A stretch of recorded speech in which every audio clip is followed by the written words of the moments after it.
그리고 나서 이 한나의 마음이 어떨 것 같아요? 우리 같으면 한나의 마음이 찹찹할 것 같아요. 뭐 애도 놓고 와야 돼요. 그런데 그게 아니에요. 우리가 이제 이어지는 2장 1절로부터 11절까지의 한나의 기도의 내용은요, 하나님 앞에 감사와 찬양을 드리는 노래예요. 하나님 앞에 감사와 찬양을 드리는 가장 큰 한나의 기도는요, 약속을 이루어 주심에 대한 거예요. 이루게 하심에 대한 감사예요. 그러니까 뭐냐면 아이를 주시면 그 아이를 다시 하나님 앞에 드리겠다 그랬는데 그거를 무사히 마친 게 28절이에요. 1장 28절. 그리고 나서 이제 한나가 하나님 앞에 감사와 찬양을 드린다는 거예요.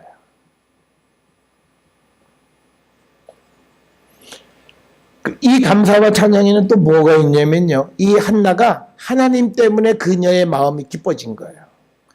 우리가 한나의 1장 1절부터 8절까지 모습을 보게 되면 이 분인나 때문에 항상 그 마음이 격분하고 뭐 이런 여인이었어요. 괴롭고 뭐 이런 여인이었어요. 그런데 이제 하나님께서 그 한나의 기도를 들으시고 아들을 주셨기 때문에 그의 마음이 기쁘게 되어졌기 때문에 하나님께 감사와 찬양을 돌리는 기도가 이제 2장 1절부터 11절에 나와 있는 한나의 기도다라고 하는 겁니다. 우리가 이 한나의 기도는요, 크게 6부분으로 나눌 수 있어요. 우리가 2장 1절부터 3절까지가 여호와의 거룩한 통치. 이 통치라고 하는 것은 하나님의 주권을 얘기하는 거예요.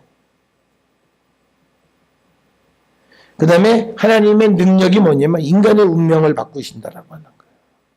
그래서 이 반복적으로 기록하는 게 뭐냐면 하나님의 위대한 통치가 사람의 운명을 바꾸고 또 여호와의 거룩한 통치가 사람의 운명을 바꾸시고 여호와의 거룩한 통치가 그것으로서 이제 하나님의 왕권을 강조하는 거예요. 특별히요, 2장 10절에 보시면 여호와를 대적하는 자는 사단이 깨어질 것이라 하늘에서 우레로 그들을 치시리로다. 여호와께서 땅끝까지 심판을 내리시고 자기 왕에게 힘을 주시며 자기의 기름 부음을 받은 자의 뿔을 높이시리라. 그러니까 여기서 쭉 강조하는 건 뭐냐면 하나님의 왕권을 강조하는 거예요. 그러니까 세상에 왕이 있긴 있어요. 그런데 하나님께서 그 왕에게 힘 주시기도 하고 힘을 빼기도 하는 거예요. 그러니까 결국은 뭐냐면 우리가 여기서 이중적인 거예요. 세상 왕권이 있고요. 그 다음에 천상 왕권이 있죠. 이 천상 왕권은 하나님이시고 하나님이 세상 왕권을 대리하는 게 지금 이 2장에서의 개념은 대리자가 이 지상의 대리자가 왕이에요. 그래서 하나님이 이 왕에게 힘을 주신다는 거예요. 이런 개념들은 뭐냐면 왕의 제도에 대해서 하나님의 대리자로 이해를 하기 때문에 그건 찬성하는 거예요. 왕은 누구냐? 이 세상을 통치하기 위해서 하나님이 대리인으로 세우신 거다. 이런 개념은 왕권에 대해서 찬성하는 거죠. 그것이 이제 2장 1절로부터 10절까지 내용이 기록이 되어 있다라고 하는 겁니다. 자, 그래서 이제 2장 1절에 보면요. 한나가 기도하여 이르되 내 마음이 여호와로 말미암아 즐거워하고 첫째 즐거워하고 그다음에 내 뿔이 여호와로 말미암아 높아졌다. 여기서 말하는 뿔은 영광을 얘기하는 거죠. 우리가 성경에서 뿔은 영광을 의미하는 겁니다. 그리고 내 입이 내 원수들을 향하여 크게 열렸으니 이는 내가 주의 구원으로 말미암아 기뻐함이니이다. 자, 여기서 우리가 강조하는 게 있어요. 뭐가 있냐면 이제 내 마음, 첫째는 마음, 그래서 내 뿔, 그 다음에 내 입, 그리고 내 구원이죠. 구원.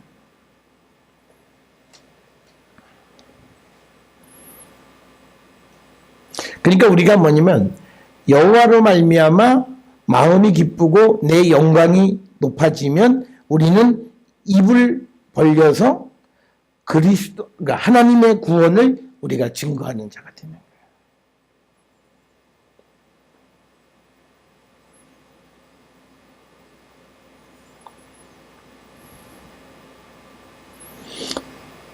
자, 여기서 보게 되면 내 입이 원수들을 향하여 크게 열렸다. 입을 쫙 벌린 거예요. 이게 왜 벌렸냐?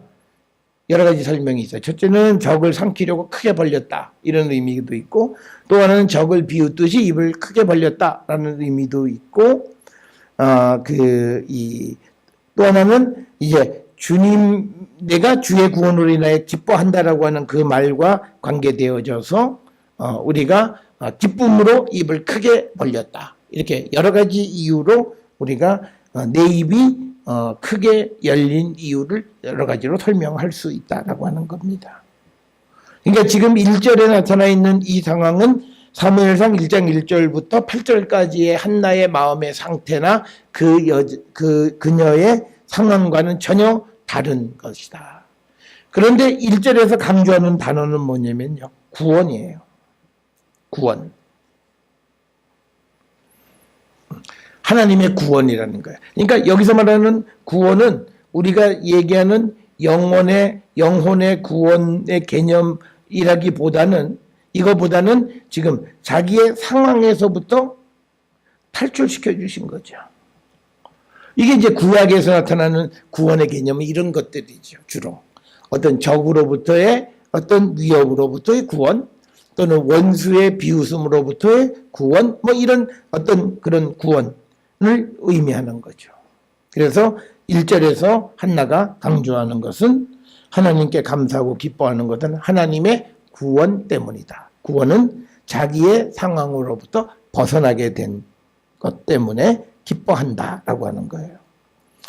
자, 그러면서 이제 이 하나님에 대해서 여호와와 같이 거룩하신 이가 없으시니 이는 주밖에 다른 이가 없고 우리 하나님 같은 반석도 없으심이니이다 라고 하는 거예요. 그러니까 하나님 같은 반석이 없다라고 하는 말의 의미는 뭐냐면 그러니까 하나님만을 의지해야 한다라고 하는 거예요. 자, 우리가 여기서는요 두 가지를 얘기해요. 첫째는 여호와와 같이 거룩하신 이, 그러니까 하나님의 존재예요. 하나님의 존재는 거룩하신 분이에요. 그 다음에 우리 하나님과 같은 반석이 없다. 이거는 뭐냐면 하나님의 어떤 능력인데 이건 뭐냐 흔들림이 없다는 거죠. 그래서 여호와와 같이 거룩하시니 그 다음에 우리 하나님과 같은 반석도 없다라고 하는 거죠.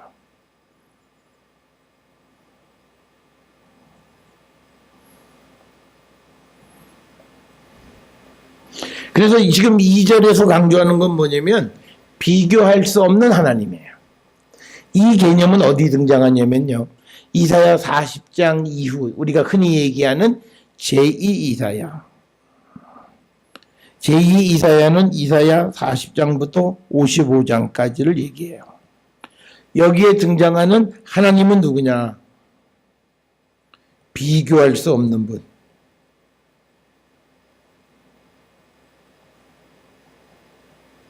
이 비교할 수 없는 하나님의 개념이 등장한 건 뭐냐면요.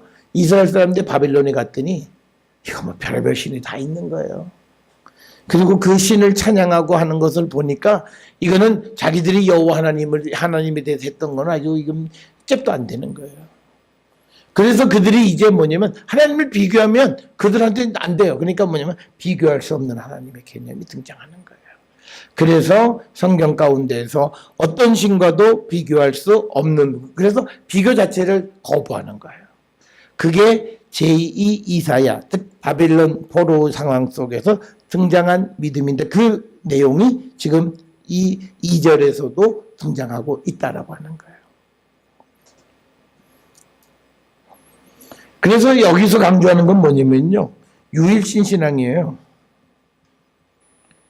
그러니까 하나님같이 거룩하신 이가 없고 우리 하나님 같은 반석이 없어요. 그러니까 뭐냐면 하나님은 유일하신 분이에요. 존재적으로 거룩하고 능력으로 흔들림이 없는 그 단 한 분 누구냐? 여호와 하나님이시다. 그래서 여호와 유일신 사상이 잘 나타나 있는 표현이 2절의 말씀이다라고 하는 겁니다. 자, 그래서 3절에 심히 교만한 말을 다시 하지 말 것이며 또 오만한 말을 너희 입에서 내지 말지어다. 여호와는 지식의 하나님이시라 행동을 달아보시느니라 라고 하는 겁니다.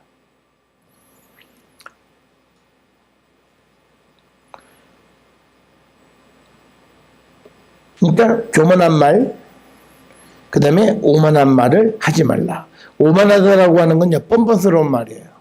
그러니까 이런 거예요. 오만함의 가장 대표적인 건 이스라엘이 하나님이 이스라엘을 구원해서 가나안 땅에 들여보내셨잖아요. 그랬는데 이스라엘 사람들이 다른 신을 섬겨요. 이게 뻔뻔함이에요. 그러니까 오늘날 우리가 오만한 모습은 뭐냐면요, 하나님이 나의 구원자시다라고 고백하면서 다른 데 기웃거리는 거예요. 그게 오만한, 뻔뻔하다. 그러니까 오만하다라고 하는 말의 다른 말은 뻔뻔함이에요.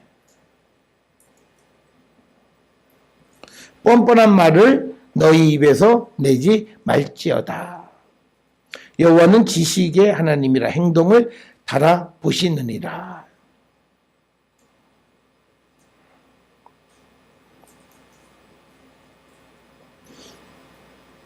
지금 이 3절이 번역이 약간 좀 우리 번역에 문제가 있어요. 지금 우리가 이 사무엘상 2장 3절을 보시게 되면요.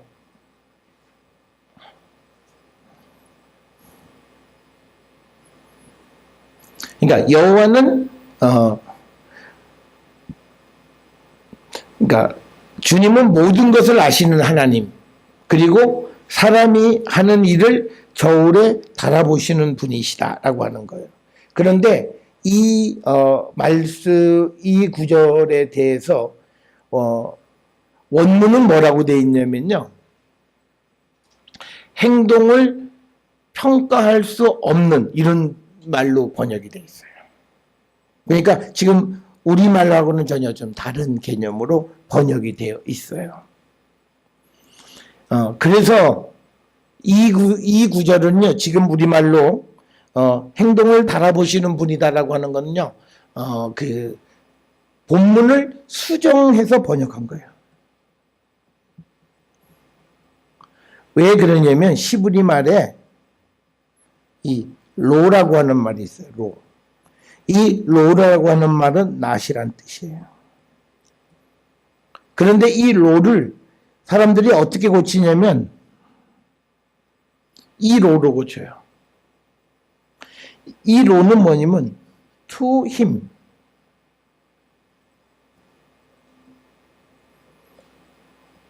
그러니까 뭐냐면 그러니까 행동을 달 수 없다라고 하는 말, 행동을 평가할 수 없다라고 하는 말을 그에게 행동의 평가가 있다 이렇게 얘기하는 거예요.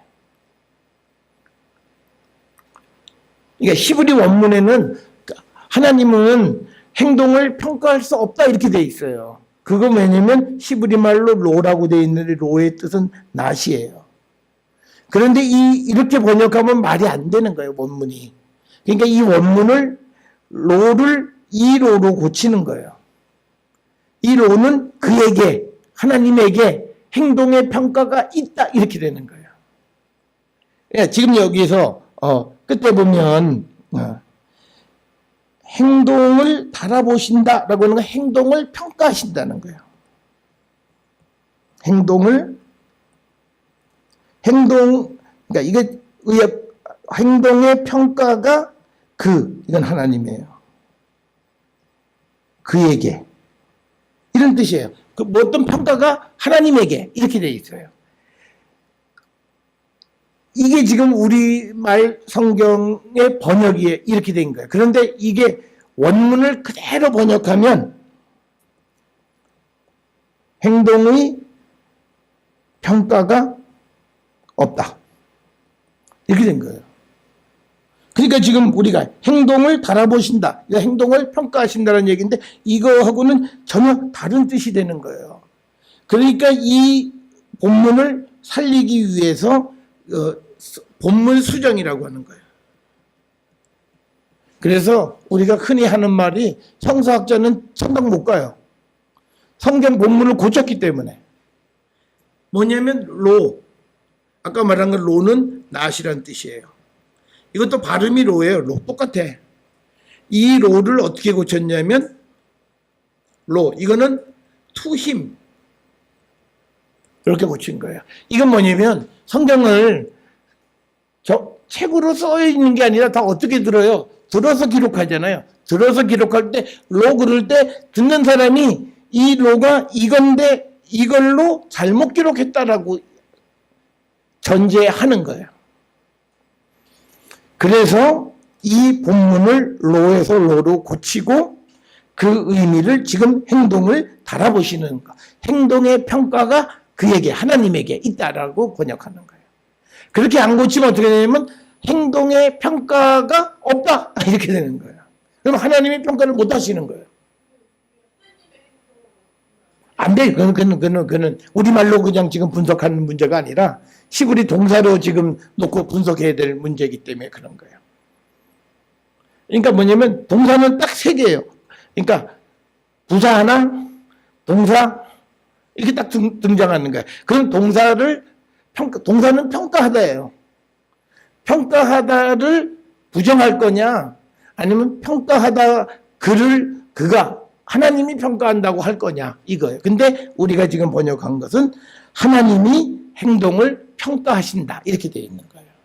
그렇게 하기 위해서는 히브리어 본문을 고쳤다라고 하는 거예요. 그래서 54페이지에 2장 3절에 대한 설명에 행동을 달아보시느니라 구절은 원래 히브리어 본문에서는 로 니트크누 알릴로트로 그 의미는 행동을 달 수 없다. 행동을 평가할 수 없다의 뜻이다. 따라서 히브리어의 부정을 뜻하는 로를 그를 혹은 그를 위하여의 뜻인 로로 고쳐 읽어 현재 한글 성경의 행동이 인간의 행동을 의미하는 것으로 이해하고 번역했다. 그래서 이렇게 본문을 수정할 수밖에 없다라고 하는. 그런데 여기서 수정의 이유는 딱 하나예요. 하나님을 살리기 위한 거예요. 그러니까 우리가 지금 여기에서 이제 문제가 생기는 건 뭐냐면 어떤 문제가 생기냐면요. 우리가 신명기서에 보면 성경은 1.16도 가감할 수 없다라고 하는데 지금 이건 수정을 해버렸어요. 이게 심각한 문제인 거예요. 그래서 우리가 앞에서 우스갯소리로 성서학자들은 천당 못 간다는 거예요. 이미 하나님 말씀을 지멋대로 의도에 어떻든 간에 고친 건 사실이니까. 그래서 우리가 이렇게 성경을 고쳐가는 일들이 종종 있다라고 하는 거예요. 그 이유는요. 구약 성경은 특히 신약 성경도 마찬가지예요. 불완전 문장이 많아요. 말을 다 끝까지 안 해요, 그냥. 근데 이게 말을 안 해도 서로 대화할 때는 이해가 돼요. 그래, 알았지? 해. 그럼 뭔지 알아. 대화. 근데 그거를 기록해 놓으면, 그 다음에 지나온 다음에, 그게 뭔지? 이걸 전혀 알 수가 없는 거예요. 그러다 보니까 문장 자체가 불완전한 문장으로 구성되어 있는 것들이 있어서, 그래서 우리가, 성경을 보게 되면요. 이 성경 가운데에서 어떤 성경 글자들은 조그맣게 글자가 쓰여져 있는 부분들이 있어요. 그거는 전부 다 원문에 없는 글자를 다 집어넣은 거예요. 그런데 그게 특히 오경 이런 데 보면 상당히 많이 있어요. 그거를 안 넣으면 문장이 안 돼요. 그러면서 사람들에게 오해가 되지 않게 하기 위해서 큰 글씨로 쓰지 않고 작은 글씨로 쓰면서 이 부분은 첨가되어졌다라고 하는 것을 사람들에게 간접적으로 알려주는 역할을 한다라고 하는 거예요. 그렇게 되어진 건 뭐냐면 이유는 우리가 가지고 있는 사본의 불완전성 때문에 그런 문제들이 생겨났다라고 하는 것을 우리가 이해하셔야 된다라고 하는 겁니다. 그래서 그런 거를 주로 연구하는 사람들이 사본학자들이에요. 그래서 이 말이 성경 전체에 나타나 있는 하나님의 그 모든 모습하고 일치될 수 있게끔 해석하는 거예요. 그런데 그걸요, 그냥 나 혼자 만들어놓고 딱 그래서 이렇게 읽을 거야 그래도 되는 게 아니에요. 이거를 고치고는 그게 종교회의에서 다 의결이 돼서 그렇게 고치는 걸 인정해 주는 거예요. 그래서 그 종교회의라고 하는 것의 관점, 그 중요성은 뭐냐면 이러한 성경 본문을 확정하는 역할이에요. 요런 본문들을 이렇게 고쳤다. 그래서 그것들을 사람들이 동의하고, 그래서 만약에 어떤 데서는 그걸 반대하면 그거를 안 받아들이는 경우들이 있어요. 그 원문을 결정하는 게 뭐냐면 우리가 WCC를 나쁘게만 볼 필요가 없어요. 그러니까 WCC가 그걸 결정해요.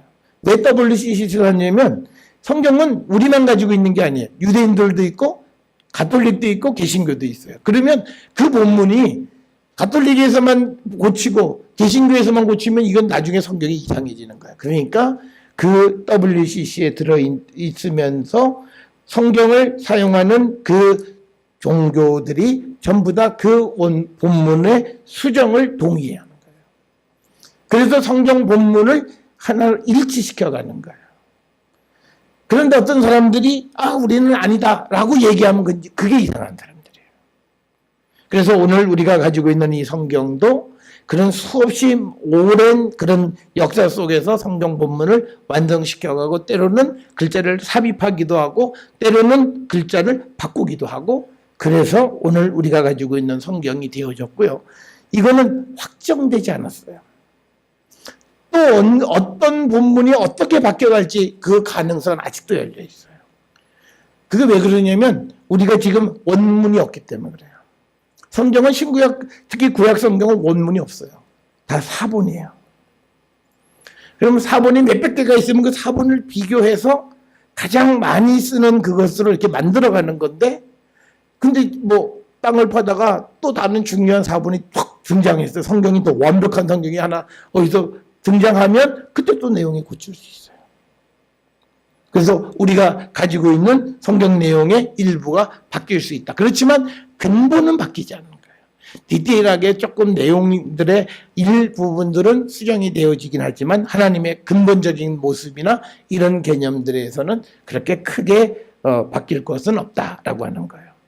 자, 그래서 이 지금 맨 마지막에 있는 행동을 달아보시느니라라고 하는 말은 원래 기록되어져 있기는 행동을 평가할 수 없다라고 되어 있는 것을 본문 수정을 통해서 행동을 달아보시는 하나님의 개념으로 설명했다는 거예요. 그래서 결국은 여기서 뭐냐면 하나님의 위대함을 드러내는 거예요. 이게 사람은 하나님에 의해서 달려지는 존재인 거예요.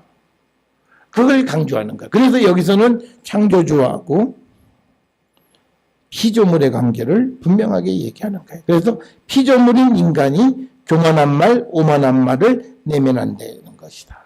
오히려 하나님 여호와가 지식의 하나님이고 모든 사람의 행동을 달아보시는 분은 하나님이시다는 거예요.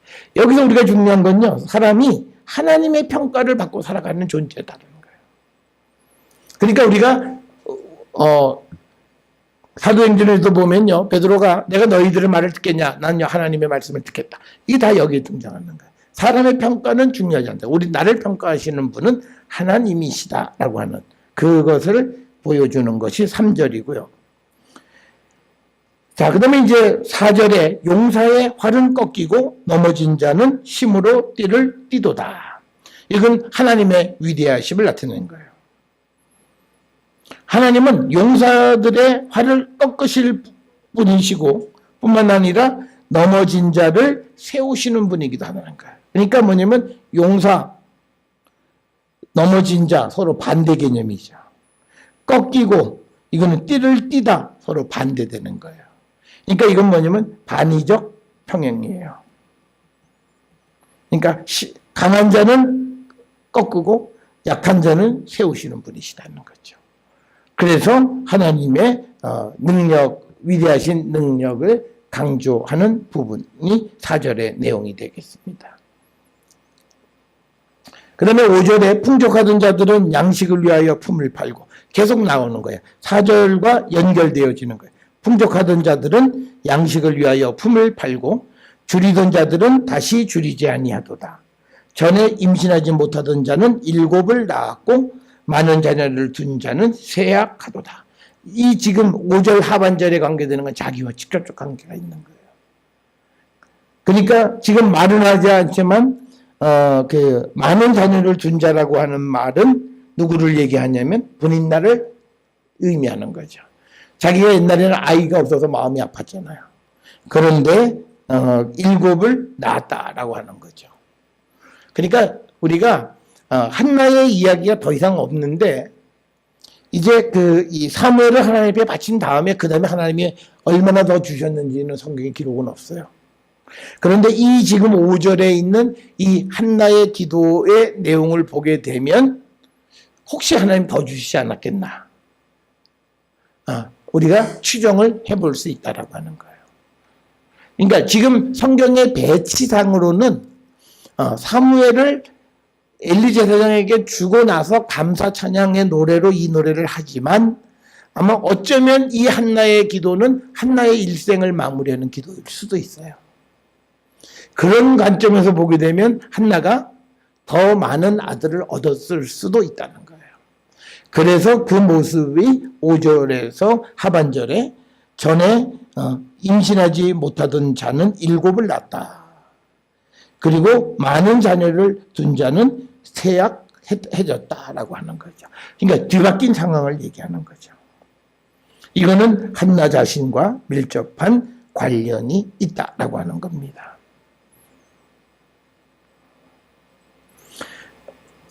우리가 조금 포인트는 다르지만요. 룻기서에서도 보게 되면 나오미가 자기를 봉양할 자가 없었잖아요. 그런데 자기 며느리를 통해서 결국은 자기 봉양자가 생겨나게 되는 거죠. 그런 일들은 성경 안에서도 잘 우리가 살펴볼 수 있고요. 한나가 지금 표현으로 보면 6명을 더 낳은 거예요. 7.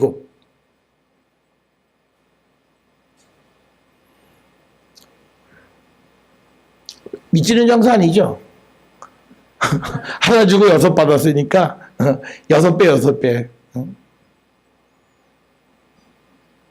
자, 그 다음에 6절에서는 하나님은 여호와는 우리가 잘 아는 죽이기도 하시고 살리기도 하시며 그 다음에 스올에 내리게도 하시고 거기서 올리기도 하시는 분이다. 그러니까 이 말은요, 요까지 여호와는 죽이기도 하시고 살리기도 하신다는 말과 스올에 내리게도 하시고 거기에서 올리기도 하시는 분, 이거는 뭐냐면 동의적 평행이에요. 뭐냐면 같은 뜻이에요. 스올이라고 하는 것은 죽어서 내려가는 세상을 얘기하는 거예요. 그러니까 죽음의 세상으로 내려보내기도 하고 거기서 올라오게도 지하세계로부터 올라오기도 하시는 분은 하나님이시다. 그 말이 6절에서는 죽이기도 하시고 살리기도 하신다라고 하는 표현으로 그러니까 여기서는요, 사람의 존재가 하나님께 달려 있는 거예요. 생사의 문제가 하나님께 달려 있다라고 이야기하는 거죠. 자, 그 다음에 또 이어져서 계속해서 7절에 보게 되면 여호와는 가난하게도 하시고 부하게도 하시고 낮추기도 하시고 높이기도 하시는 도다. 그러니까 서로 반대되는 거, 가난과 부, 낮추기도와 높이기도. 그래서 하나님은 뭐든지 하실 수 있는 분이라는 거예요. 그러니까 여기서 우리가 발견할 수 있는 건 뭐냐면 욥기 42장 2절에 하나님은 뭐든지 계획하시면 하실 수 있는 분이에요. 내가 죽여야 되겠다 그러면 죽이기도 하시고 세워야 되겠다 그러면 세우기도 하시고 그래서 하나님의 절대적 능력을 찬양하는 거예요. 그래서 이게 지금 한나가 이 하나님의 능력을 그냥 말로만 찬양하는 게 이 하나님을 내가 의지하고 살아간다. 이걸 얘기하는 거예요.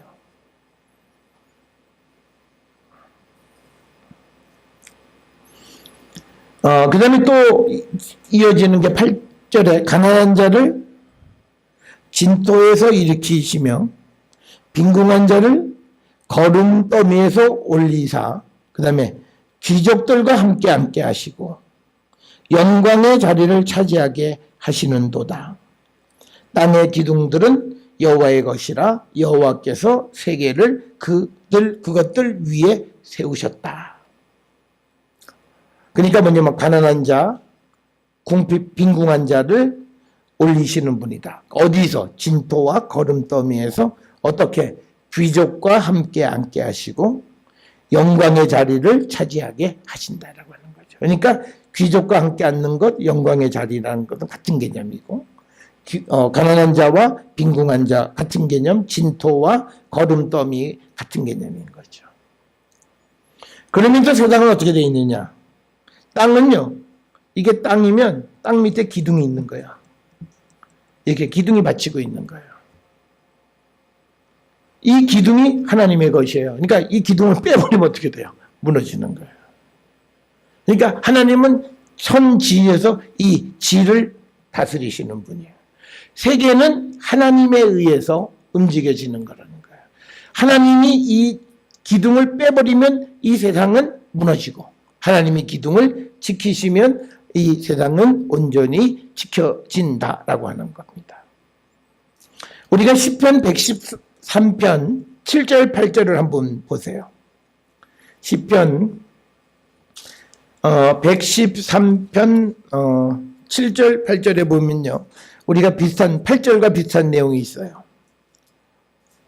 5절에도 보면 여호와 우리 하나님과 같은 이가 누구리요? 높은 곳에 앉으셨으나 스스로 낮추사 천지를 살피시고 가난한 자를 먼지 더미에서 일으키시며 궁핍한 자를 거름더미에서 들어 세우어 지도자들 곧 그의 백성의 지도자들과 함께 세우고 귀족들과 함께 앉힌다는 개념하고 똑같은 거고, 그래서 113편의 내용과 지금 이 한나의 기도의 내용하고 일부분 비슷한 내용들이 있고요. 그 다음에 시편 113편 9절에 임신하지 못하던 여자를 집에 살게 하사 자녀들을 즐겁게 하는 어머니가 되게 하셨다. 그러니까 앞에서 우리가 보았던 것처럼 이 5절 끝에 전에 임신하지 못하던 자는 7을 낳았고 많은 자녀를 둔 자는 쇠약하도다라고 하는 내용과 시편 113편 9절과 같은 내용들이 기록이 되어져 있다라고 하는 겁니다. 자, 그러면서 이제 9절에 그가 그의 거룩한 자들의 발을 지키실 것이다. 그러니까 하나님의 거룩한 자들의 발을 지키실 것이요. 이 반대되는 건 악인들을 흑암 중에서 잠잠하게 하시리니 힘으로는 이길 사람이 없음이로다. 그러니까 9절에서도 강조하는 것이 뭐냐면 하나님의 절대적인 능력입니다. 그래서 하나님은 거룩한 자를 지키고 악인들을 흑암 중에 잠잠하게 하신다. 그건 뭐냐면 수월에 가둬버리신다는 거죠. 흑암이라고 하는 것은 성경에서는 죽음을 얘기하는 거고, 죽음은 수월로 상징하는 거예요. 수월의 구덩이 속에 잠잠하게 가둬버리신다. 누구를? 이거는 악인이다. 그 다음에 거룩한 자는 그 발을 지키시는 분이다.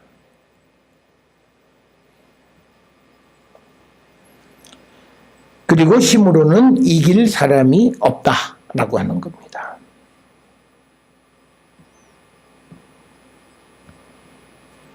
자, 여기서 이제 중요한 개념이에요. 여호와를 대적하는 자는 10절에 산산이 깨질 것이라.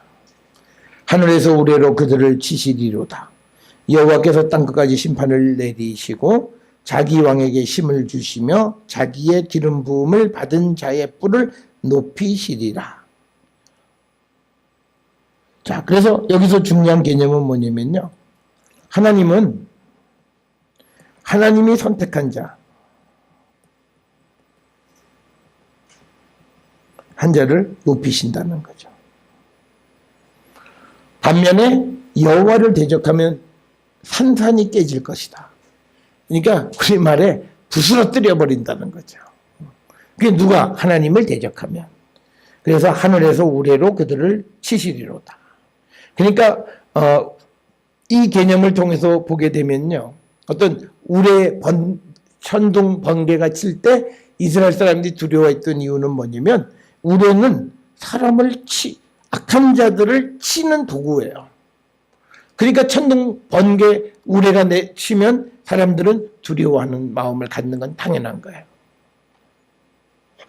그래서 여호와께서 땅끝까지 심판을 내리시고 자기 왕에게 힘을 주시며 자기의 기름 부음을 받은 자의 뿔을 높이시리라. 자, 그래서 1절부터 10절까지 한나의 기도는요, 하나님의 절대적인 능력을 찬양하는 거예요. 그러면서 11절에 엘가나는 라마의 자기 집으로 돌아가고 그 아이는 제사장 엘리 앞에서 여호와를 섬긴다라고 하는 거죠. 그러니까 어린 나이에 한 3살 정도 된 나이에 이제 부모를 떠나 있는 겁니다. 아마 모르긴 해도 사무엘이 악을 바락바락 쓰고 울었겠죠. 3살짜리가 엄마 떨어져서 이제 이상한 할아버지하고 지금 살아야 되는데. 그런데 하여튼 그가 한 여호와를 섬겼다라고 기록이 되어져 있습니다. 자, 그래서 우리가 사무엘상 1장부터 쭉 해서 2장 11절 우리가 지금 본 이 말씀까지를 쭉 보면요, 7중 구조로 우리가 보통 설명을 할 수 있어요. 첫째는 엘가나와 그 가족이 실로로 제사를 드리러 가는 이야기가 1장 1절부터 8절까지. 그 다음에 한나의 슬픈 기도가 1장 9절부터 11절. 그리고 한나와 엘리 사이의 슬픈 대화가 12절부터 18절. 그 다음에 사무엘의 출생, 이게 이제 전환이죠. 그러니까 보세요. 여기 4번에 사무엘의 출생 가지고 계시는 책잡 58페이지에 있어요. 사무엘의 출생을 기점으로 해서 이 이전은 우울한 거예요. 그런데 이제 사무엘이 출생함으로써 1장 24절부터 28절은 한나와 엘리 사이의 행복한 대화를 나누는. 아까는 슬픈 대화였는데 이게 행복한 대화. 3번과 5번이 서로 대칭 구조가 되고요. 그 다음에 이제 한나의 슬픈 기도 했잖아요. 이게 뭐 술 취한 여자 취급을 받던데 이제는 2장 1절부터 10절까지 해서 하나님을 찬양하는 기도 2번, 6번이 대칭이 되고요. 그래서 이제 1장 1절부터 8절은 실로로 갔는데 이제 7절에서 2장 11절에서 엘가나가 라마로 돌아가는 거죠. 자기 집으로 돌아가는 거죠. 1절에서는 실로로 갔는데 이제는 라마로 돌아갔다. 그래서 사무엘의 출생을 기점으로 해서 우울하고 슬펐던 이야기가 행복한 이야기로 나타나는 이런 구조로 되어 있다. 그래서 우리가 흔히 이런 구조를요, 이렇게 대칭 구조로 보는 거죠. 그래서 사무엘의 출생이 정점이 돼서 여기서부터 이렇게 점점 슬픈 데서 이제 이 슬픔에서 벗어나서 이제 밖으로 나가는 구조로 이루어지는 그런 7중 구조로 되어져 있다. 이렇게 설명을 드릴 수 있습니다. 자, 이제 그 12절부터 17절까지가 엘리의 아들들에 관한 이야기입니다. 12절에 보면 엘리의 아들들은 행실이 나빠 여호와를 알지 못하더라 라고 하는 거예요. 그러니까 여기서 재밌는 표현이 뭐냐면요, 행실이 나쁜 사람은 하나님 모르는 사람이에요. 여기서 나오는 이 행실이 나쁘다는 말이에요. 여기서 이제 행실이 나쁘다 이렇게 번역되어진 거는 쓸모없는 사람. 그러니까 그걸 또 뒤집어서 얘기하면 여호와를 아는 사람은 쓸모 있는 사람이라는 거죠. 그래서 12절에 엘리 아들들은 행실이 나빠 여호와를 알지 못하더라. 자, 그러면서 이제 그들이 행실이 나쁜 것을 구체적으로 보여주는 거예요. 그 제사장들이, 여기서 말하는 그 제사장은 비느하스 홈리 두 사람 엘리의 아들들이 지금 실로에서 제사장 역할을 하고 있는 거죠. 그 제사장들이 백성에게 행하는 관습은 이러하니 곧 어떤 사람이 제사를 드리고 그 고기를 삶을 때에 제사장의 사환이 손에 3살 갈고리를 가지고 와 삼지창으로 미리 고기를 가져가는 거죠.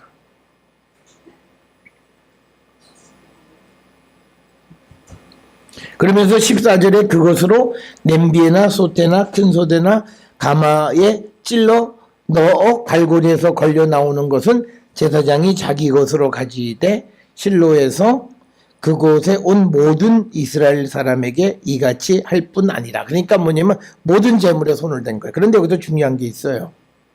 우리가 보통 레위기서에서 나타나는 제사 방식에서는 고기를 전부 다 뭐야? 불에 굽는 거죠. 태우는 거죠. 태우거나 굽거나 하는 거잖아요. 그런데 지금 여기에서 등장하는 것은 뭐냐면 전부 다 삶는 거예요. 그러니까 솥에나 큰 솥에나 가마라고 하는 것은 그것은 삶는 거라는 거죠. 그러니까 물에 삶는 방식도 이것도 굉장히 조금은 좀 특이한 방식이에요. 우리가 전혀 삶지 않지는 않아요. 그런데 우리가 레위기서에 나와 있는 동물 제사에서 동물을 처리하는 방식은 전부 다 굽는 거예요.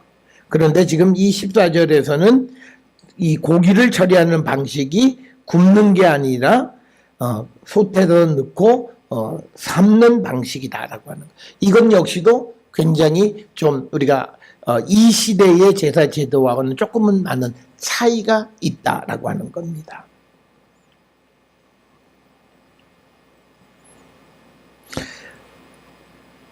또 그 다음에 기름을 태우기 전에 이 기름을 태운다라고 하는 말은요.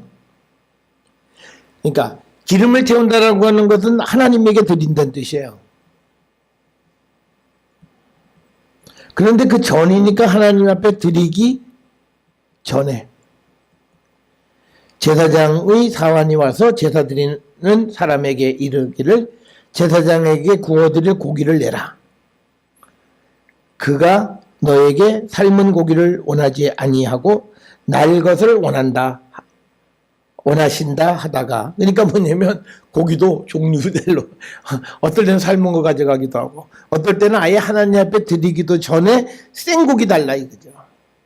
그걸 가져다가 구워 드릴게 생고기를 달라. 그러니까 여기서 가장 큰 문제는요, 제물은 우리가 먹을 수는 있어요. 그런데 제물은 첫째는 하나님께 드리고 그 다음에 제사 드린 제사장에게 드리고 세 번째는 제사 드린 자들이 서로 나누어 먹게 이렇게 방식이 되어져 있어요. 그런데 지금 여기에서 제사장에게 구워드릴 고기를 내라 하는 것은 기름을 태우기 전이에요.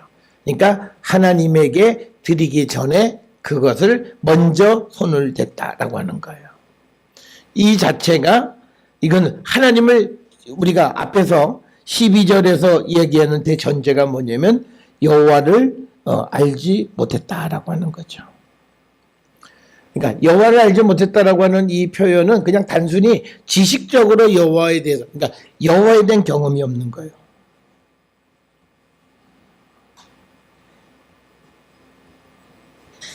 그러니까 여호와에 대한 경험은 뭐냐면 하나님이 이스라엘을 구원해 주신 그 경험이 없는 거예요.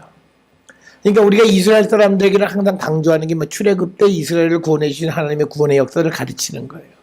그래서 하나님의 구원에 대한 경험을 통해서 하나님이 누구인지를 아는 거예요. 그런데 하나님을 알지 못했다라고 하는 것은 단순히 지식적으로 하나님을 몰랐다는 개념이 아니라 하나님의 구원의 경험이 없다라고 하는 거예요. 그래서 그들이 하나님보다도 자기들이 먼저 모든 일을 행하는 그런 우를 범한다라고 하는 거예요. 그러면서 16절에 그 사람이 이르기를 반드시 먼저 기름을 태운 후에 내 마음에 원하는 대로 가져가라 하면, 그러니까 이거는요, 제사를 드리는 사람은 절차가 이게 맞는 거예요. 가져가더라도 먼저 기름을 태운 후에, 즉 하나님에게 드린 후에 내 마음에 원하는 대로 가지고 가라. 그러니까 하나님께 드릴 건 드리고 그 다음에 남는 건 네가 알아서 가져가라는 얘기예요. 그가 말하기를 아니라 지금 내라. 내게 내라. 그러니까 이거는 정확하게 하나님보다 먼저 제사장이 그 제물을 먼저 손을 대는 거예요. 그렇지 아니하면 내가 억지로 빼앗으리라 하였으니 17절에 이 소년들의 죄가 여호와 앞에 심히 크면 그들이 여호와의 제사를 멸시함이었더라. 그러니까 여기서 얘기하는 제사를 멸시한다라고 하는 건 뭐냐면요. 제사의 절차를 무시하는 거예요. 이 제사의 절차 중에서 가장 중요한 것은 뭐냐면 제물은 먼저 하나님께 드리는 거예요.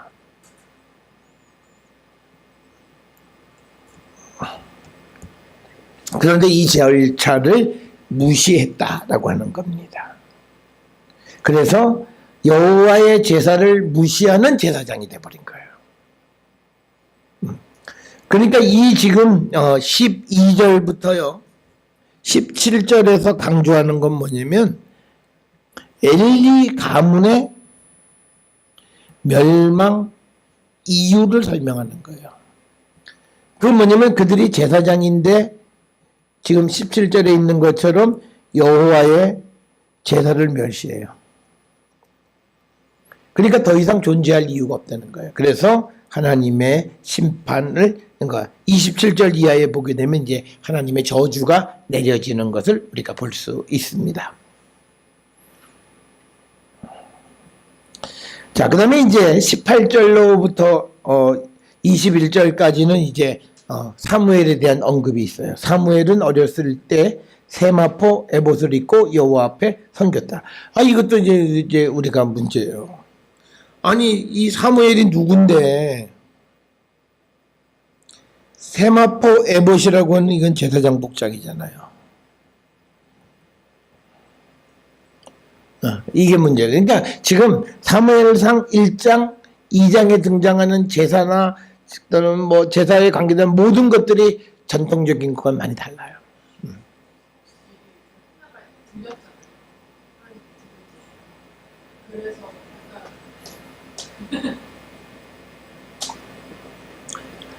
하나님 앞에 드린다고 해서 그게 갑자기 제사장이 되고 그러지 않아.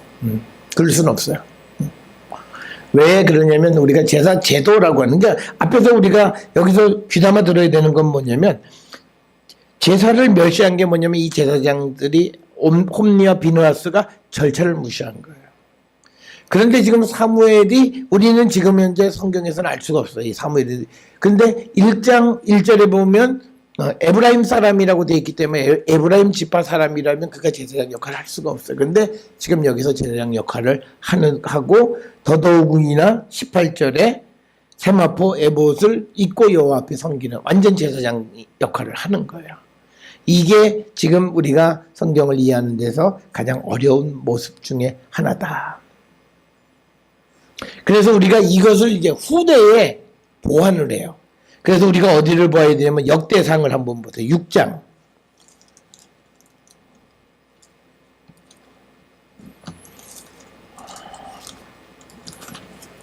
역대상 6장 34절 35절.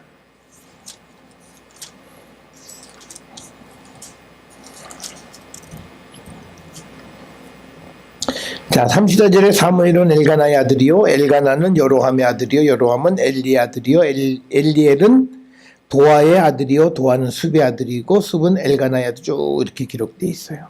그런데 지금 이 사람들이 누구냐면 31절 이하에서 언약궤가 평안을 얻었을 때 다윗이 여호와의 성전에서 찬송하는 직분을 맡긴 자들은 아래와 같다라고 해서 성전에서 찬송을 맡은 사람들이에요. 그런데 그 사람은 누구냐? 33절에 보면 직무를 행하는 자와 그의 아들들은 이러하니 그와 자손 중에 해마는 찬송하는 자 쭉 이렇게 그와 자손이라고 기록이 돼 있어요. 그러니까 뭐냐면 이 사무엘의 문제가 심각한 거예요. 이게 그 사무엘서의 기록에 의하면 제사 레위인도 아니고 그런데 무슨 성전서 세마포 있고 그러니까 역대기서를 기록할 때 이제 이 사무엘을 제사장 계열로 집어넣은 거예요. 그러면 이제 우리에게 문제는 뭐냐면 1장 1절에 나오는 엘가나가 에브라임 사람이라는 건 도대체 또 이거 어떻게 되냐는 거예요. 아니 그러니까 레위인이 나중에 레위인이 제사를 할 수 있게끔 돼요.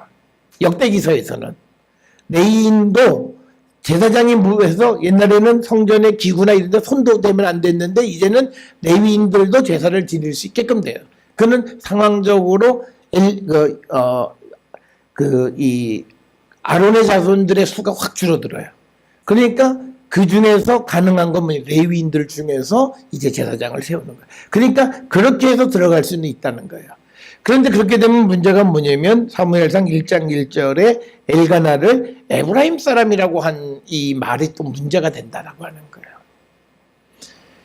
그래서 우리가 이런 그 본문들 사이에서 이런 서로 하나가 해결되면 하나가 문제가 되고, 그러니까 이거는 우리가 확실하게 알 수 있는 건 뭐냐면 분명히 사무엘서의 기록 자체가 문제가 되는 걸 나중에 알았어요.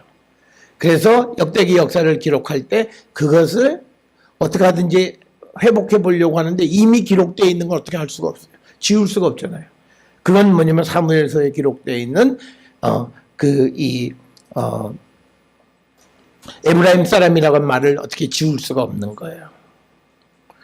그래서 아까 처음에 말씀드린 건 에브라임 사람이라고 하는 것을 에브라임 지파로 이해하지 않는다라고 하는, 그렇게 되면 성경이 다 그렇게 또 해석을 해버려야 돼요. 그러니까 굉장히 혼돈이 오는 거예요.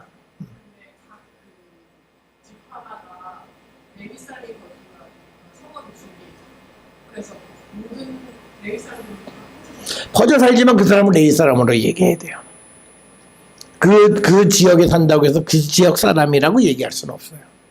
레위 사람. 우리가 봤잖아요. 그 사사기에서 어디에요? 베들레헴에 있는 레위 사람 누가? 예수 이렇게 가잖아요. 그러니까 다른 지역에 살아도 그 사람이 레위 지파라고 하는 그것은 잊어버릴 수 없는 그 표현인데 여기서는 분명히 에브라임 사람으로 묘사를 했기 때문에 이게 완벽하게 해결되어지지 않는다라고 하는 거예요. 그런데 분명한 것은 역대상 6장 34절 35절에서 어떻게 하든지 이 사무엘을 제사장 계열에 집어넣으려고 노력한 흔적은 볼 수 있다라고 하는 거죠.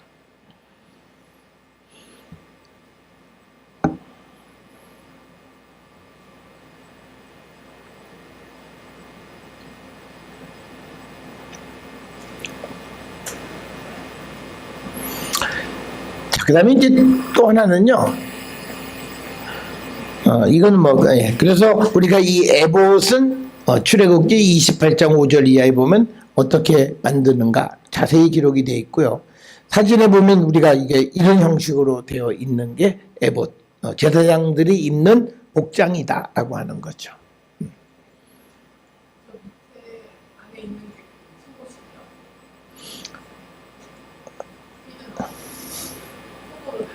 이거 발끝까지 내려오는 거. 네, 예, 그렇죠. 그래서 계속 있게 되어지는 거죠. 자, 그 다음에 이제 19절에 그의 어머니가 매년 드리는 제사를 드리러, 이게 이제 매년 드리는 제사 매년제란 얘기죠. 드리러 그의 남편과 함께 올라갈 때마다 작은 겉옷을 지어다가 그에게 주었더니. 지금 여기서 얘기하는 그 작은 겉옷이라고 하는 것이요. 무엇이냐. 이거는 사실은 작은 겉옷은 그냥 일반적인 옷이 아니라 지금 이게 제사장 역할을 한다면 제사장들만 있는 특별한 옷을 의미하는 그런 작은 겉옷이 되어야 하는데 그 작은 겉옷이 무엇인지는 정확하지 않아요. 왜냐하면 우리가 이 제사장 복장은 출애굽기 28장에 자세히 기록이 돼 있어요. 그 속에 작은 겉옷이라고 하는 건 등장을 하지 않아요. 그런데 이 엄마가 자기 아들을 위해서 작은 겉옷을 만들어줬다는데 이 작은 겉옷이 무엇을 의미하는지 정확하지 않다. 그리고 제사장은요, 에봇이 제일 끝이에요. 에봇 그 겉에 또 다른 걸 입을 수가 없어요. 우리가 신부님들이 이 신부 사제복을 입잖아요. 춥다고 거기다 뭐 안 거쳐요. 그냥 그게 그 옷이 끝이에요. 그러니까 이 세상에 목사들은 편해요. 뭐 돈 더 빠지고 막 하는데 그다음에 승려가 춥다고 거기다가 뭐 이거 코트 입고 뭐 목탁 그러지 않아요. 그게 옷이 그게 전부예요. 안에는 입을 수 있어요. 근데 지금 이건 뭐냐면 작은 겉옷이라고 되어 있다는 거예요. 그래서 이 겉옷의 실체가 무엇이냐. 그래서 우리가 이걸 어떻게 해결해 보면 레위기 8장 7절에 보면 에봇 직전에 있는 겉옷이 있어요. 아마 그걸 얘기하는 걸까? 뭐 이렇게 추정을 하는데 이 본문 속에서 작은 겉옷의 의미가 무엇인지를 우리가 정확하게 알 수는 없다. 그러니까 이게 아마 이 한나가 아들에 대한 어떤 사랑의 표현일 거예요. 그래서 그 다음에 이제 20절에 엘리가 엘가나와 그 아내에게 축복하여 이르되 여호와께서 이 여인으로 말미암아 내게 다른 후사들을 주사 이가 여호와께 간구하여 얻어 바친 아들을 대신하게 하시기를 원하노라 하였더니 그들이 자기 집에 돌아가매 한나가 여기서 또 나타나 이제 21절에 뭐냐면 한나를 돌보시사 그로 하여금 임신하여 세 아들과 두 딸을 낳게 하셨고 아이 사무엘은 여호와 앞에서 자라니라. 그러니까 전부 6이잖아요. 5명을 더 얻은 거죠. 장사 괜찮아요. 5대2대 5대1. 그러니까 뭐냐면 여기서 뭐냐면 우리가 하나님께 드리면 하나님은 그에게 그것이 부족하지 않게 하신다는 거예요. 자, 그래서 여기 이제 20절에 보면 엘리도 그 제사장인 것 같아요. 제사장이 축복을 해주니까 그대로 되어지잖아요. 다른 후사를 해서 아들을 대신하기를 원한다 그랬더니 21절에 한나를 돌보시사 그로 하여금 임신하게 하여서 세 아들, 두 딸. 그리고 아이 사무엘은 여호와 앞에서 자라니라.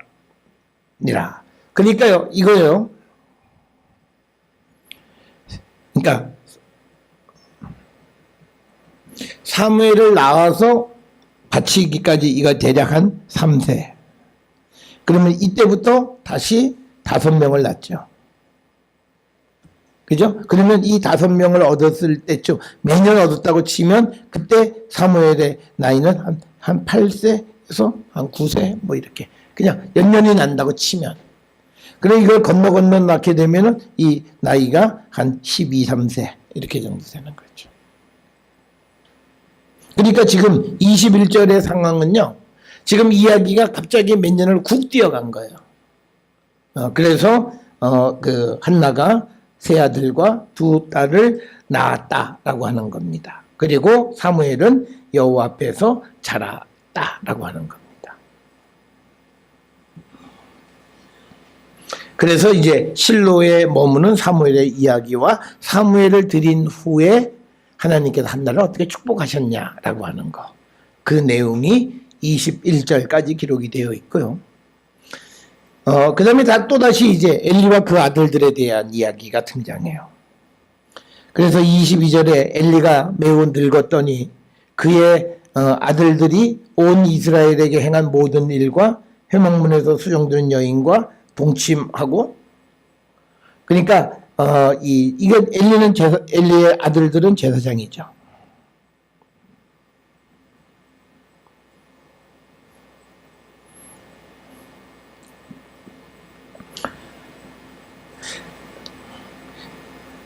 그런데 지금 여기서 이야기하는 건 뭐냐면 엘리의 아들들의 있을 수 없는 악한 행위에 대해서 다시 또 언급을 해요. 아까 그 12절부터 17절까지는 하나님의 제사를 무시하는 그 악행을 얘기했고 특별히 이제 22절부터 시작해서 26절까지 이야기 속에서는 도덕적인 타락상을 또다시 이야기하는 거예요.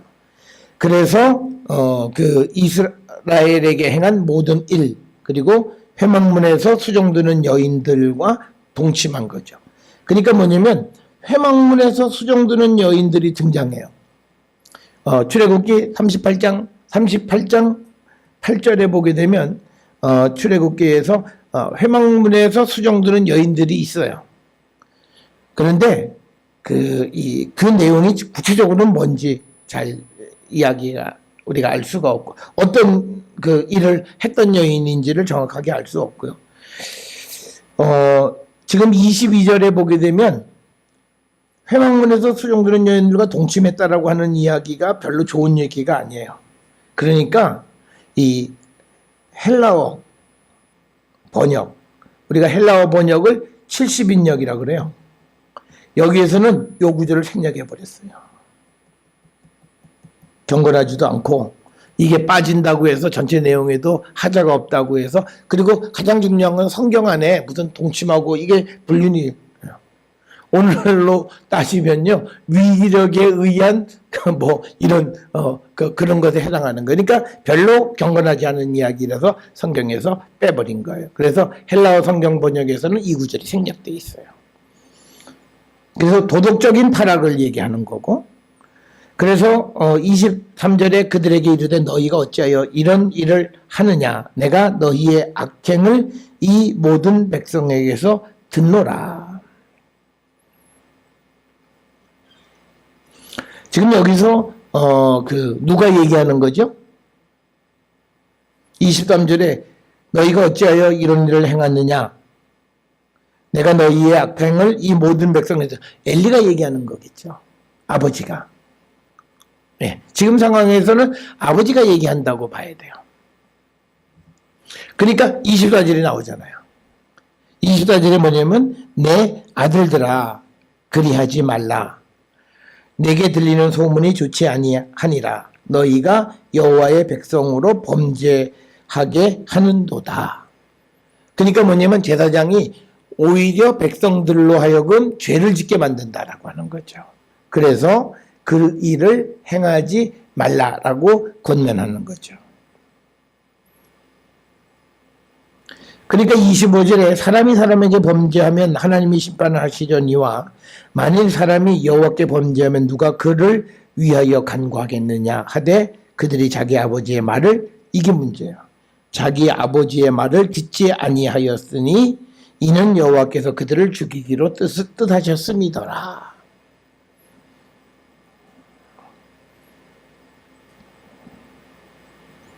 그러니까 사람이 사람에게 범죄하면 하나님이 심판하니까 하나님에게 누군가 간구할 수가 있어요. 그런데 문제는 만일 사람이 여호와께 범죄하면 누가 그 범죄한 사람들을 위해서 구하겠냐는 거죠. 대상이 하나님이기 때문에. 그래서 이 자녀들에게 범죄하지 말라고 하니까 그들이 자기 아버지의 말을 듣지 아니하였다. 그러니까 성경에서 보면요, 아버지 말을 듣지 않거나 장인의 말을 듣지 않거나 하면 다 죽어요. 우리가 소돔과 고모라에서도 보면 장인의 말을 우습게 여기더라고요. 다 죽는 거고, 여기서도 아들들이 아버지의 말을 듣지 아니함으로 인해서 죽게 되어졌다라고 하는 거예요.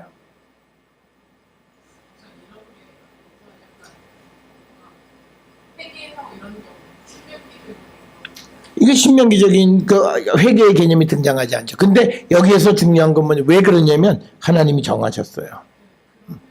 네, 하나님이 정하셨기 때문에 이거는 이제 지금 이 12절부터 쭉 내려가는 이야기는 엘리 가문이 없어지는 것으로 지금 치닫고 가는 거예요. 그렇기 때문에 그들에게, 그러니까 이건 뭐가 똑같으냐면 출애굽을 할 때 하나님께서 그 바로의 마음을 완악하게 하시는 것과 똑같은 거예요. 그래서 하나님이 그 바로를 치시기 위해서 또 여기서는 이들을 하나님께서 죽이시기로 뜻을 정하셨던 거예요. 그렇기 때문에 그들이 하나님의 말씀을 듣지 않게 되는 거죠.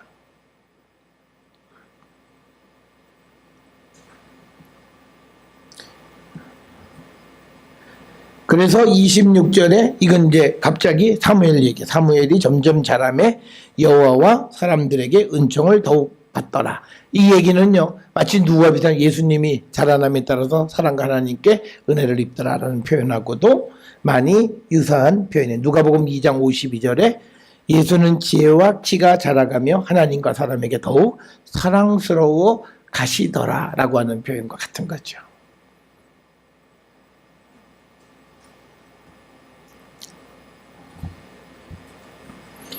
자, 이제 드디어 하나님이 하시고 싶은 이야기가 27절부터 36절까지의 엘리 집에 내리는 하나님의 저주 심판의 이야기입니다. 하나님의 사람이, 그러니까 하나님의 대언자예요. 하나님의 사람, 이건 뭐 예언자인 경우가 많아요. 하나님의 사람은 예언자인 경우가 많아요. 사람이 엘리에게 와서 그에게 이르되 여호와의 말씀에 너희 조상의 집이 애굽에서 바로의 집에 속하였을 때 내가 그들에게 나타나지 아니하였느냐. 그러니까 하나님께서 이스라엘 백성이 바로의 집에 있을 때 나타나셨다라고 하는 거예요. 그러니까 이제 하나님은 이제 옛날을 회상시키시는 거예요. 옛날에 하나님께서 이스라엘을 구원해 주셨던 그 구원을 회상하는데 그의 출발은 출애굽이에요. 그래서 애굽에서 바로의 집에 속했을 때 내가 그들에게 나타나지 아니하였느냐. 그러면서 28절에 이스라엘 모든 지파 중에서 내가 그를 택하여 내 제사장으로 삼아 내 제단에 올라 분향하며 내 앞에서 에봇을 입게 하지 아니하였느냐. 이스라엘 자손이 드리는 모든 화제를 내가 너의 조상의 집에 주지 아니하였느냐. 그러니까 뭐냐면 이 제사장의 직무가 굉장히 중요하다는 거예요. 그래서 하나님께서 모든 지파 중에서 내가 그를 택했다는 거, 이거는 제사장인데 제사장이 누구냐면 아론의 후손이라는 거죠. 아론과 그의 후손이죠. 를 택해서 그가 내 제단에 올라 분향하고, 제사장의 역할이죠. 제단에 올라가서 분향하고 또 내 앞에서 에봇을 입게 하지 아니, 에봇을 입히셨다는 거죠. 그러니까 분향했다라고 하는 것은 기능이고요. 그 다음에 이들의 존재는 에봇을 입었다라고 하는 것이 제사장이라고 하는 하나의 표식과 같은 거죠. 그리고 모든 화제를 내가 너의 조상의 집에 주지 않았느냐. 주셨다는 거죠. 그래서 29절에 너희는 어찌하여 내가 내 처소에 명령한 내 재물과 예물을 밟으며 내 아들들을 나보다 더 중히 여겨 내 백성 이스라엘이 드리는 가장 좋은 것으로 너희들을 살지게 하느냐.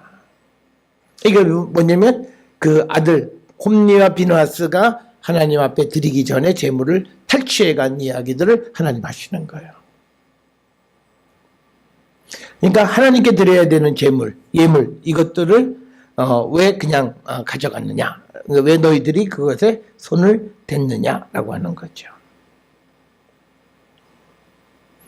그래서 30절에 그러므로 이스라엘 하나님 나 여호와가 말하노라 내가 전에 내 집과 내 조상의 집이 내 앞에 영원히 행하리라 하였으나 이제 나 여호와가 말하노니 결단코 그렇게 하지 아니하리라. 나를 존중히 여기는 자를 내가 존중히 여기고 나를 멸시하는 자를 내가 경멸하리라. 굉장히 중요한 포인트예요. 하나님은 어떤 분이시냐? 나를 존중히 여기는 자를 내가 존중히 여기고 나를 멸시하는 자를 내가 경멸하리라 라고 하는 겁니다.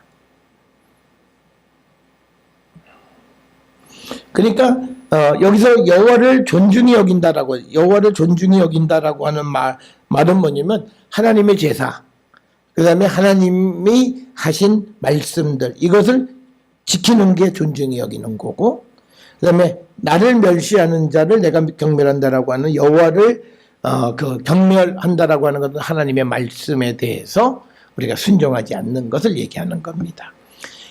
이것과 비슷한 말씀이요, 예레미야서에서 우리가 볼 수가 있어요.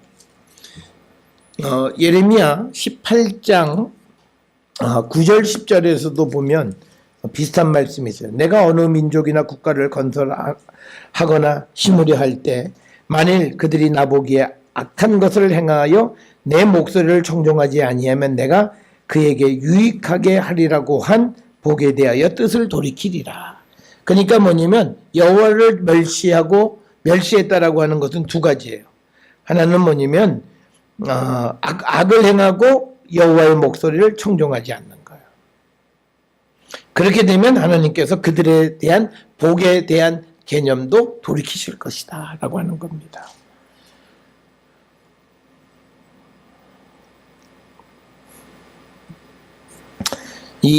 지금 29절 30절에 보면요. 그러니까 우리가 하나님 앞에 도둑질한 거 다 토해내셔야 돼. 하나님 앞에 가기 전에. 이게 뒤끝 장렬하시잖아. 다 기억하시잖아. 왜 그걸로 너 살쪘냐. 이게 다 기억하시는 거예요. 그러니까 근본적으로 하나님 앞에 범죄하는 삶을 살아서는 안 된다는 거예요. 그 다음에 보라, 내가 너의 팔과 내 조상 집 팔을 끊어 내 집에 노인이 하나도 없게 하는 날이 이를지라. 그러니까 이 엘리의 집에서 이제 대가 끊어지게 한다는 거예요. 그리고 이 32절에 이스라엘에게 모든 복을 내리는 중에 너는 내 처소의 환난을 볼 것이요 내 집에 영원토록 노인이 없을 것이며. 그러니까 여기서 얘기하는요, 내 처소가 하나님의 처소잖아요. 그러니까 하나님의 집에 환난을 볼 것이에요. 그러면 그 환난 때문에 누가 제일 어려워요? 제사장. 그러니까 하나님이 대단한 거야. 하나님의 집에 환난을 내서 제사장들에게 환난을 끼치고, 그리고 너의 집에 영원토록 노인이 없을 것이다 라고 하는 거예요. 우리가 이 실로의 파괴를 암시하는 이야기가요, 예레미야 7장 12절에 보게 되면 이렇게 기록이 되어 있어요. 너희는 내가 처음으로 내 이름을 둔 처소 실로에 가서 내 백성 이스라엘의 악에 대하여 내가 어떻게 행하였는지를 보라. 그러니까 뭐냐면 내가 이 실로에서 내 앞에 악을 행한 사람들한테 어떻게 내가 그들을 처단했는가를 너희들은 보라라고 하는 거야. 그러니까 이 하나님이 이 실로의 제단과 제사장을 심판하시는 거예요. 자, 그래서 여기서 이제 우리가 이 예레미야 7장 12절에 보면 실로를 하나님이 심판하신 거예요. 그러니까 법궤는 이제는 실로에 있으면 안 돼요.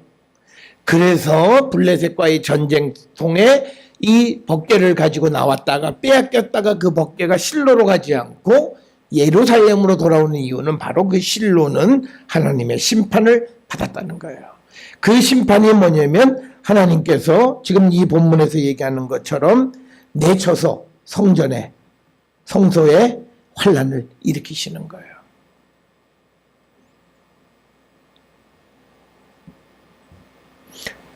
그러니까 하나님이요, 제사장을 심판하려면 하나님이 성소를 심판해야 돼요. 그래서 그 처소에 환난을 보내고, 그래서 엘리의 집에 영원히 노인이 없을 것이고, 그 다음에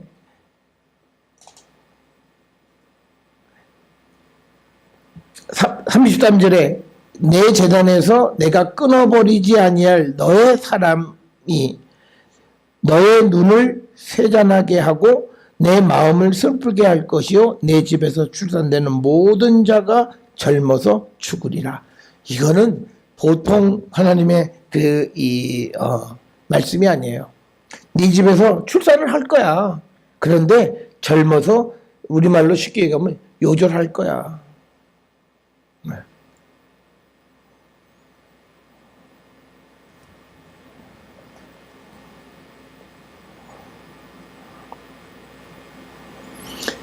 (34절에) 내 두 아들 홈니와 비느하스가 한날에 죽으리니 그 둘이 당할 그 일이 내게 표징이 되리라. 그러니까 뭐냐면 홈니와 비느하스가 동시에 죽는 것이 엘리 가문의 멸망의 상징이 될 것이다 라고 하는 거예요. 그러니까 여기에서 지금 우리가 이 사무엘상 2장 27절부터 쭉 이어지는 이야기의 핵심은 뭐냐면 하나님은 누구냐면 이게 인과응보예요. 악에 대해서 보응하시는 분이에요. 그래서 홈니와 비느하스가 한날에 죽게 될 것이고 그것이 이스라엘 이 엘리 집안에 대한 상징이 될 표징이 될 것이다. 이게 뭐냐면 마치 이게 예언처럼 선포했죠. 그런데 이 예언처럼 선포되어진 2장 34절이 어디서 완성되냐면 4장 11절 보세요. 4장 11절에 하나님의 괴는 빼앗겼고 엘리의 두 아들 홈니와 비느하스는 죽임을 당하였더라. 그러니까 2장 34절에서 예언을 했고 이것이 4장 11절에서 성취되는 거예요. 그래서 우리가 이 사무엘서나 신명기 역사는 예언과 성취라고 하는 방식으로 역사를 서술한다라고 하는 거예요. 그렇기 때문에 이런 역사서 안에 예언이 들어있어서 이것을 3분법으로 얘기할 때 사무엘서를 전기 예언서로 분류하기도 했다라고 하는 거예요. 그래서 2장 34절은 엘리 가문의 멸망에 대한 예언에 해당하는 부분이 되겠습니다. 그러면서 35절에 이제 내가 나를 위하여 충실한 제사장을 일으킬 것이다. 그 사람은 내 마음, 하나님의 마음과 하나님의 뜻대로 행할 것이다. 그리고 내가 그를 위하여 견고한 집을 세우리니 그가 나의 기름 부음을 받은 자 앞에서 영구히 행하리라 라고 얘기하는 겁니다.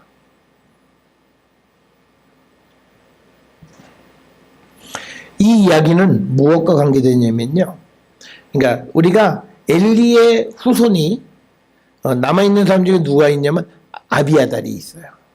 그 아비아달 대신에 이제 솔로몬 때의 사독이 제사장으로 세워지는 거예요. 그게 열왕기상 2장 26절 27절에 되어지는 거예요. 열왕기상 2장 26절 27절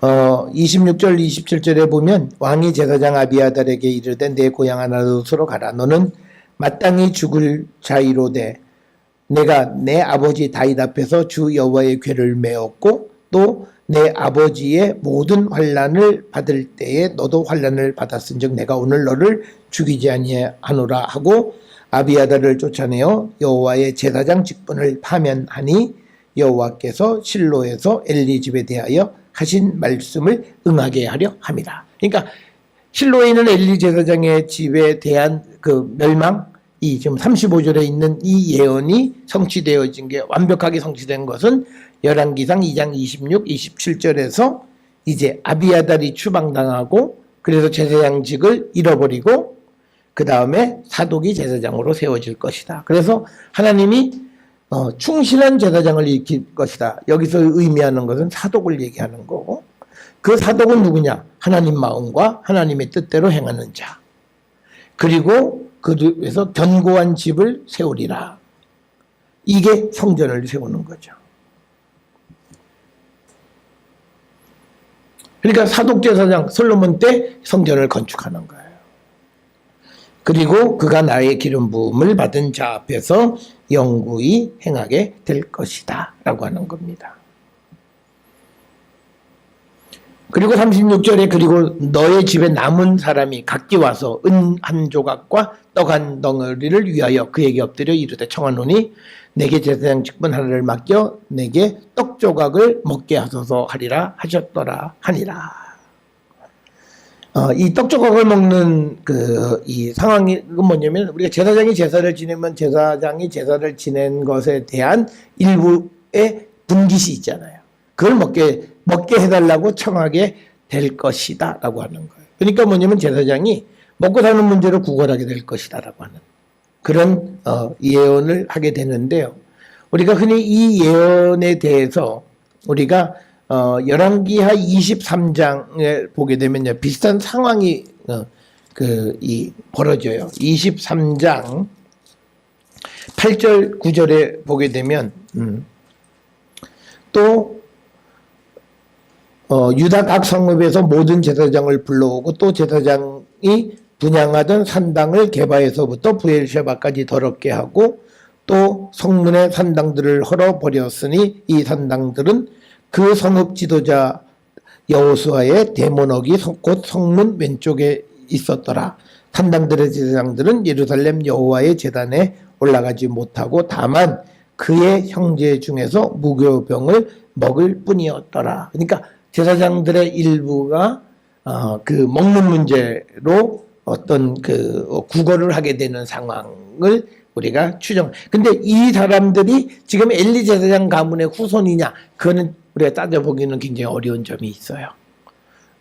여러 가지로. 왜냐면 지금 이 36절에서 얘기하는 건 엘리 제사장 가문을 얘기하는 거고, 지금 열왕기하 23장 8절 9절에서 얘기하는 것은 이스라엘의 산당에서 일했던 사람들이에요. 여기에는 엘리 제사장 가문의 사람도 속할 수 있어요. 아까 아비아달이 추방당했잖아요. 그래서 그 추방당한 사람들이 어디가 살았냐면 아나돗에 살았어요. 그런데 그 아나돗의 제사장의 후손 중에 예레미야예요. 그러니까 예레미야는 혈통을 따져가면 엘리의 후손이에요. 그래서 우리가 그렇게 따져가다 보면 이 산당 제사장들의 이야기가 지금 엘리 제사장 가문들이 완전히 망하게 되고 먹거리를 구걸하게 될 것이다라고 하는 그 표현이 23장 9절의 내용과 일치한다고 볼 수도 있어요. 그런데 그거는 단지 엘리 가문에만 해당하는 것이 아니라 산당에서 제사장 역할을 했던 모든 제사장들에게 해당하는 거기 때문에 조금은 좀 더 우리가 폭넓게 이해해야 한다라고 하는 겁니다. 자, 그래서 우리가 여기서 중요한 건 뭐냐면 한 시대가 마무리하고 새로운 시대가 시작하는데 그 새로운 시대의 주인공은 사무엘이에요. 그리고 구시대인 엘리 가문이 망하게 되어지는 것으로서 2장에서 이제 끝나는 거예요. 그러면서 이제 그 하나님의 예언이 있고 그 예언의 성취가 이제 3장에서 일어나고 그 다음에 구체적으로 4장에서 법궤 뺏기고 그 다음에 블레셋 사람들이 이제 언약궤 뺏었다가 다시 돌아오는 이야기. 그래서 7장까지의 이야기가 이제 엘리의 가문이 망하고 새로운 사무엘에 의한 지도체제 그리고 이제 그 새로운 어떤 그 시대가 열리는 그 과도기적인 상황이 이제 1장부터 시작해서 7장까지 이어지는 그 내용이 되겠습니다. 그 가운데서 우리가 1장, 2장에서 사무엘의 출생과 엘리 가문의 멸망에 관한 하나님의 예언까지가 오늘 우리가 함께한 내용이 되겠습니다.